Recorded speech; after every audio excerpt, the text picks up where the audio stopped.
Bonjour à tous. Confier l'intégralité de la création de la monnaie à la Banque nationale suisse, c'est l'objectif de l'initiative dite Monnaie pleine qui est soumise en votation le 10 juin. Les initiants proposent de retirer aux banques privées la possibilité de créer la monnaie par le crédit. Alors pour en débattre, deux invités, à commencer par Jean-Marc Heim. Bonjour. Bonjour. Coordinateur Remont du comité d'initiative, et face à vous, Samuel Bendaon. Bonjour. Bonjour. Conseiller national socialiste, membre du comité d'opposition. Docteur en économie, chargé de cours à l'université de Lausanne, HEC Lausanne. Alors, on va commencer avec vous, Samuel Bendaon. Monsieur le professeur, est-ce que vous pouvez nous expliquer simplement le système actuel? Comment ça se passe?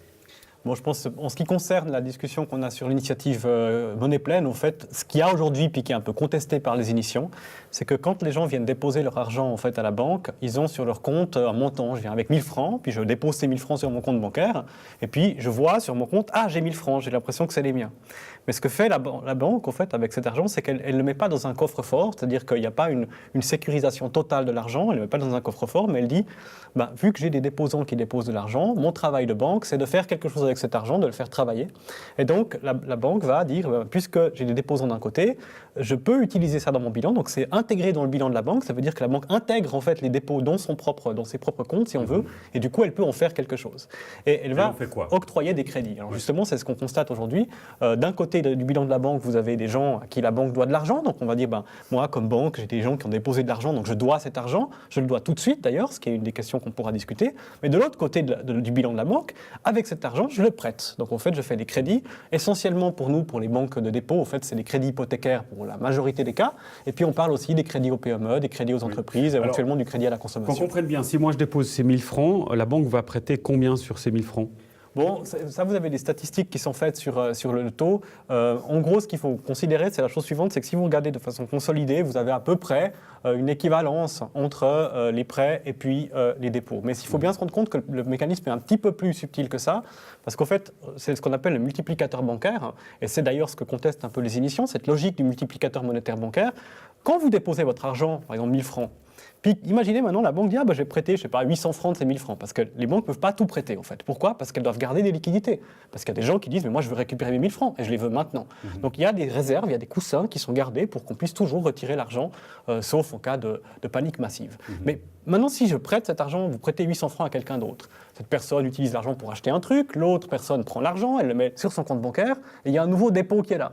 Puis avec ce dépôt, puisqu'elle va aussi faire un dépôt avec l'argent, il va y avoir quelque chose qui va être reprêté. Donc en fait, les économistes appellent ce phénomène-là le fait qu'on prête de l'argent jusqu'à ce qu'il ne fait plus rien. C'est-à-dire tant que l'argent il est utilisé pour acheter des choses, pour être éventuellement investi, pour être sur des comptes épargne, il disparaît du système. Mais si quelqu'un le met sans l'utiliser sur un compte à vue, les banques peuvent de nouveau le prêter. Ouais. Ça, c'est le multiplicateur bancaire et c'est ce qui est contesté par l'initiative. C'est ce qu'on appelle la monnaie scripturale. Voilà, c'est ça, exactement. Ouais. Tout à fait. Et c'est justement ce que vous contestez, Jean-Marc Heim, évidemment, ce système. Alors avant de nous expliquer pourquoi vous le contestez, expliquez-nous ce que vous proposez.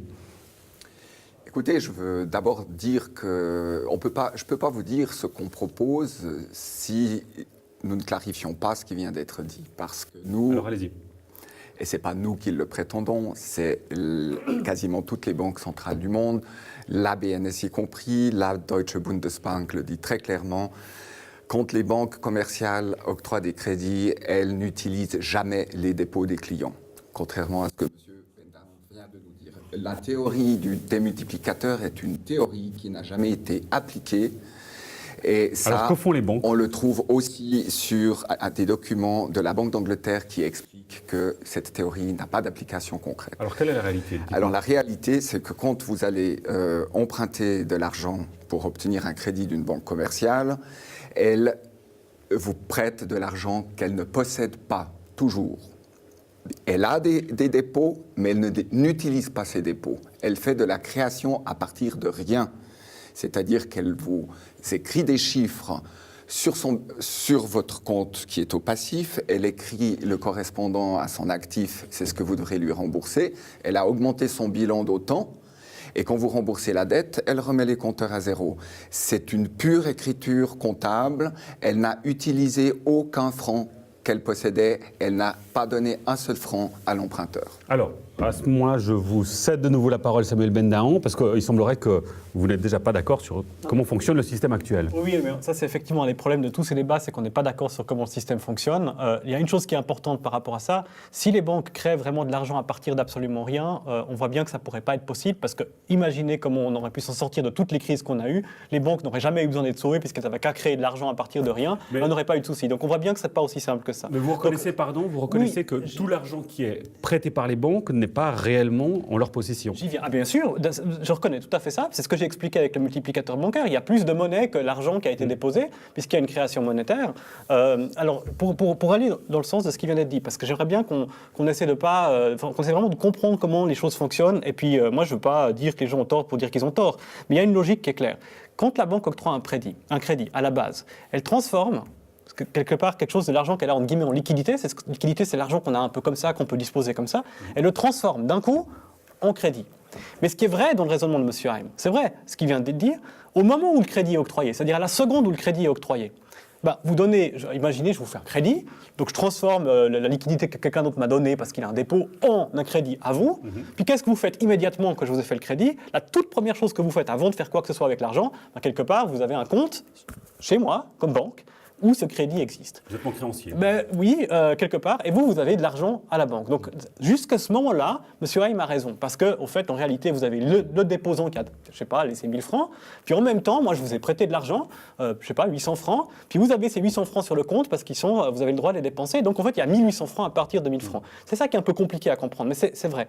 Le seul problème, c'est que les banques ne font pas des crédits pour rien. Ce serait vraiment débile de votre part de me dire, je veux juste un crédit pour avoir un joli numéro sur mon compte, mais j'en fais rien. Et c'est là qu'il y a une différence. C'est qu'en fait, les gens, quand ils ont reçu un crédit, ils l'utilisent à quelque chose. Par exemple, pour acheter une maison, etc. On est dans un cercle vertueux, c'est ce que vous nous dites. Ça sort évidemment du compte parce qu'on va l'utiliser pour, par exemple, le mettre sur un compte épargne, pour acheter des titres, pour acheter une maison qui est hypothéquée, jusqu'à un moment où quelqu'un, finalement, va le replacer sur un compte à vue, ce qui est la logique du multiplicateur que j'ai cité. Donc ça, c'est vrai, mais par contre, c'est vraiment faux de dire que l'argent est créé à partir de rien. Et ça, c'est vraiment très important de le dire. Il y a énormément d'exigences légales aujourd'hui qui disent comment les banques peuvent créer et jusqu'à quand elles peuvent aller. Et la plus importante dont j'aimerais parler maintenant, c'est celle d'exigence des fonds propres, qui dit quoi? Qui dit que la banque, elle a une certaine valeur, c'est ses fonds propres. En gros, c'est combien d'argent lui appartient à elle-même, si on veut. Et par rapport à ça, il y a que une certaine, par rapport à la taille de vos fonds propres, il n'y a qu'une certaine quantité que vous avez le droit de créer comme crédit, qui est limitée par ça. Donc vous ne pouvez pas faire x20, x40. Vous ne pouvez pas avoir 1000 francs, une banque qui... Moi, sinon, je vais créer une banque qui vaut 1000 francs, puis je vais faire des prêts de 1 milliard. Et j'ai évidemment pas le droit. Cette limite, aujourd'hui, elle est de quoi? En proportion? Vous avez des exigences de fonds propres de la FINMA qui augmentent, donc qui sont aux alentours de 15%, mais qui augmentent, en fait, avec le temps, parce que les banques doivent se stabiliser. Donc, ça a été... n'était pas le cas en 2008, par exemple, on était beaucoup plus bas. Ça, c'est à mon avis une bonne mesure que la FINMA a mis en place, qui est la question d'augmentation des exigences de fonds propres. Alors, pour avancer, parce qu'effectivement, on n'a pas beaucoup de temps, on a 20 minutes pour cette initiative. À présent, Jean-Marc Haim, qu'est-ce que votre comité d'initiative préconise comme nouveau système? Alors, l'initiative Monnaie Pleine, elle pose la question qui doit faire la création monétaire? Les banques commerciales qui ont des objectifs de maximisation de leurs profits, ou la BNS, la Banque nationale suisse, qui est tenue par l'intérêt général du pays. Alors, le problème, c'est qu'aujourd'hui, l'argent est créé par le crédit. Donc, il y a ces deux choses qui sont couplées, qui sont intrinsèquement liées. Il n'y a pas d'argent sans dette aujourd'hui, puisque la BNS ne produit que plus que 10% de la monnaie pleine. Donc la monnaie pleine existe déjà, c'est les pièces et les billets. 90% de la monnaie, toute la monnaie électronique que nous avons sur nos comptes, elle est créée par de la dette, soit principalement par du crédit ou par des achats d'actifs des banques. Mais disons que ça a un effet pervers et déstabilisateur sur l'ensemble de la société, parce que ça veut dire que la quantité d'argent qui est produite, elle dépend en fait de l'appât du gain et des opportunités d'entreprises privées. Elle n'est pas liée à l'intérêt général, elle est liée aux intérêts privés des actionnaires des banques. Quand ils peuvent faire des beaux profits, ils créent de l'argent à tout va. Évidemment, quand il y a un décalage entre la quantité qu'il y a de monnaie en circulation et la production économique, ça crée les crises l'inflation, et c'est ce qui se passe exactement aujourd'hui. Si l'inflation n'est encore pas visible, c'est pour une seule raison, c'est que 80% de l'argent qui est créé par les banques sert à la spéculation financière et immobilière. Donc c'est ça qui crée les bulles, et ensuite, quand les bulles éclatent, c'est la collectivité qui doit payer le tout, alors qu'elle n'a pas profité des bénéfices. Samuel Bendahan, sur une chose là, on entend spéculation financière, recherche du profit. En tant que socialiste, ça doit quand même faire écho un peu chez vous d'entendre ces arguments-là. Totalement. Mais au fait, ça fait totalement écho. Et c'est pour ça que je viens ici. Au fait, j'aurais pu, comme socialiste, me dire, mais de toute façon, la droite, etc., va voter contre, ça passera jamais. Mais pourquoi je trouve que c'est important de venir défendre ce texte et puis m'engager dans ce comité? Parce que justement, je partage de combattre ce texte. Excusez-moi. C'est pas, vous avez changé de non, bord, ne vous inquiétez pas, je ne fais pas ce plan-là au milieu du débat. Merci. Mais pourquoi? Mais à part ça, j'aurais rien contre de changer d'avis. On peut tous se tromper dans la vie, il faut être capable de l'admettre. Maintenant, ici, je ne pense pas que je me trompe quand je dis que je me bats avec beaucoup de personnes. Je suis dans plein de comités d'initiative, par exemple l'initiative 99%, qui a pour objectif de combattre les effets pervers de la spéculation. Le problème que j'ai, justement, c'est c'est un peu comme si aujourd'hui on est en train de dire « Ah, mais mince, l'industrie pharmaceutique, ça ne va pas du tout, ils font des profits avec les médicaments et la santé, ça ne va pas du tout. » Je partage ça. Puis qu'on a une initiative de gens qui nous disent on a une super idée, on va supprimer les médicaments parce que de toute façon ils sont faits par ces méchants de pharma. Ils ne demandent pas de supprimer l'argent. Eh ben non, ils demandent de supprimer la partie du système financier qu'en l'occurrence je préfère, parce que je suis très critique vis-à-vis du système bancaire. Mais la spéculation, les investissements massifs, les grosses fortunes, tous les gros problèmes de notre société, des inégalités de répartition de richesse, tous ces problèmes-là, en fait, sont essentiellement gérés par la gestion de fortune, par des fonds spéculatifs qui ne sont pas concernés par les problématiques de monnaie pleine. La monnaie pleine traite de l'argent des dépôts des gens. On l'a dit avant. Ça traite de l'argent des dépôts. La fortune est concernée, Jean-Marc Heim. L'argent des dépôts, c'est en gros les hypothèques, les prêts aux PME. Donc on s'attaque avec cette initiative, pour des gens de gauche comme moi, à la partie du système financier qu'on préfère, et on ne s'attaque pas du tout à celle qu'on critique le plus, c'est-à-dire la spéculation et la mauvaise répartition des richesses. La monnaie pleine ne va pas résoudre tous les problèmes, elle ne le prétend pas, mais elle touche à quelque chose qui est à la base de cette spéculation aussi, même si elle ne s'attaque pas directement à cet objet-là, parce qu'à la base de cette spéculation, qu'est-ce qui rend la spéculation possible? Eh bien, c'est la planche à billets électronique que les banques ont entre les mains. Elles peuvent produire quasiment librement, surtout les grosses banques, pas les petites évidemment, de la monnaie à tout va et de la monnaie gratuite. Elles spéculent avec ça, et le jour où elles n'auront plus cet instrument, ce privilège, parce qu'il faut dire qu'il y a une inégalité fondamentale. Les autres institutions de financement, telles que les banques privées d'investissement, etc., elles ne possèdent pas cette possibilité. Elles font néanmoins des bénéfices. Donc, à partir du moment où les banques ne posséderont plus cet outil qui permet de faire de l'argent facile et gratuit, eh bien, je pense qu'elles seront beaucoup plus prudentes. Également, par rapport à la garantie étatique de sauvetage, avec la monnaie pleine, il n'y aura plus besoin de sauver les banques. Pourquoi? Parce que les comptes seront séparés du bilan. Alors, attendez, juste peut-être pour résumer une seconde, pour comprendre correctement du point de vue de monsieur et madame tout le monde, que je suis en l'occurrence, pour moi, cette initiative ne changerait rien sur ma possibilité, par exemple, de contracter un crédit hypothécaire. Par contre, Jean-Marc Heim, est-ce que le risque, c'est pas que les taux d'intérêt augmentent et donc que ce crédit hypothécaire que je pourrais contracter soit beaucoup plus cher demain qu'aujourd'hui? Ce que je vous explique en quelques mots ce que demande l'initiative Monnaie Pleine, parce que je n'ai pas pu terminer tout à l'heure. Je vous ai dit qu'aujourd'hui, le crédit et la création monétaire étaient deux choses liées. L'initiative Monnaie Pleine les sépare. C'est une séparation des pouvoirs. Elle remet la création monétaire à la Banque nationale, mais exclusivement la création monétaire. La Banque nationale ne s'occupera pas de crédit.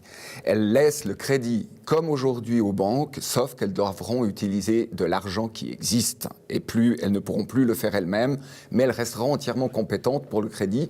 Et du coup, ça va revaloriser l'épargne, ça va permettre de retrouver un marché équilibré et juste qui n'est pas manipulé comme aujourd'hui, parce que les banques aujourd'hui, avec leur pouvoir de création monétaire, elles sont à la fois celles qui contrôlent le marché et celles qui y prennent part. Donc elles ont une double casquette. Alors on n'accepterait pas qu'un juge soit parti à un conflit.